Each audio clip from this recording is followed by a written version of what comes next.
Let's talk a little bit about, I think, the best self-defense tool for everybody on the planet is a Protek key. And there's a lot that goes into a Protek key, but briefly, this is why I think it's best for everybody. You can say, and you'd be correct, that a shotgun is a fantastic self-defense tool.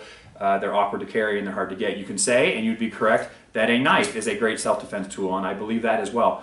There's a lot of places you go where you can't take a knife, and there's also a lot of people who emotionally, for whatever reason, don't feel they can perform whatever sort of violence they need to on another person, and so they won't carry a shotgun, or they won't carry a knife or a baton or whatever it is.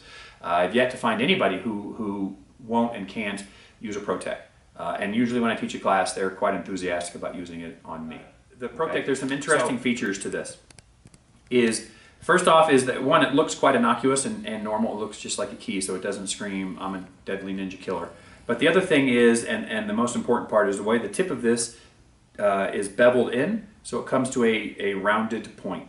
And that's important for the way it applies pain, and and the way it really maximizes your use of force. So you don't have to be big and strong. You just have to know a little bit about what you're doing, and it's an easy thing to learn. So you have the tip, you have the shaft, and you have a scallop here, and then we have what's called the paddle. Okay? The most common way that we suggest you hold it is you take and you set it in your hand like that. You wrap your middle finger, in most cases, into that scallop, and you put your thumb over the top of the paddle, and that's important to cap the end with your thumb. So now you'll have some portion of the Protek sticking out of the bottom. It doesn't really matter. We sell a smaller version.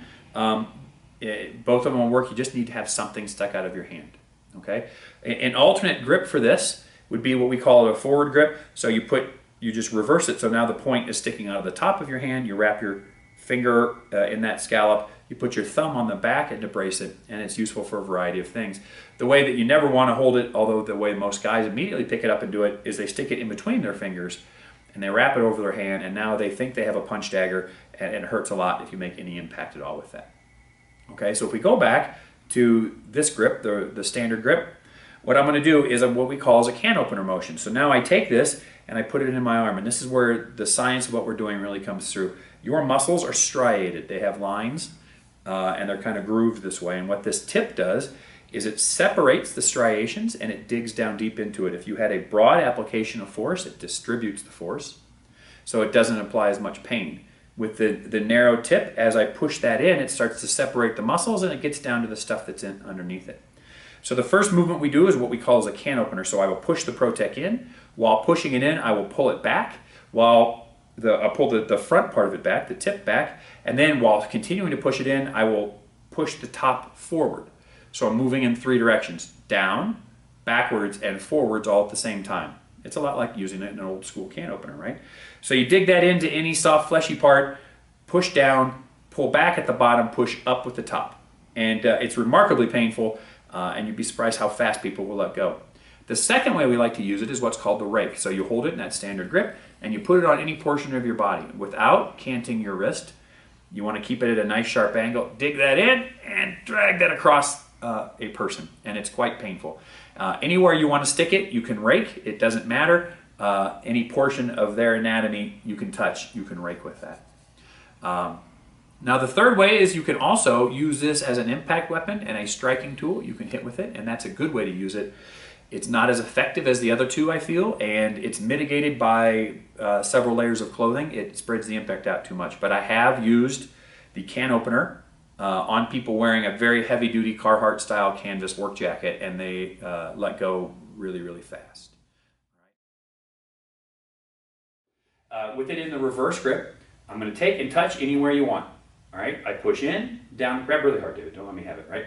I grab, push in and down, and it goes right away, right? The harder he grabs, actually, the bigger the release is, so he lets go pretty quick, and you'll find that works pretty fast. Cross hand, grab with the other hand, it doesn't matter, and I don't have to think about it, right?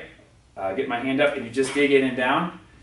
Any of that is pretty terrible, right? If he had actually grabbed around the neck, so in here, same basic thing, get your hand up, dig that in and down. If you're all kind of out of balance and he's got this hand in, it still works pretty quick. And if we try this, so one more time, he's up here. Now we do the rake, sorry. Yeah, that's pretty terrible. Just a couple uses of it. If, say, he grabs the hand with the Protek, it still doesn't matter. I can do the normal stuff that we'll teach in a basic class, which is how to break away from grabs. And if he lets go and I don't have to use it, that's great. I can just get my hands up. Oh, that works pretty nice. If instead he grabs and I get my hand up, I can use that to apply it.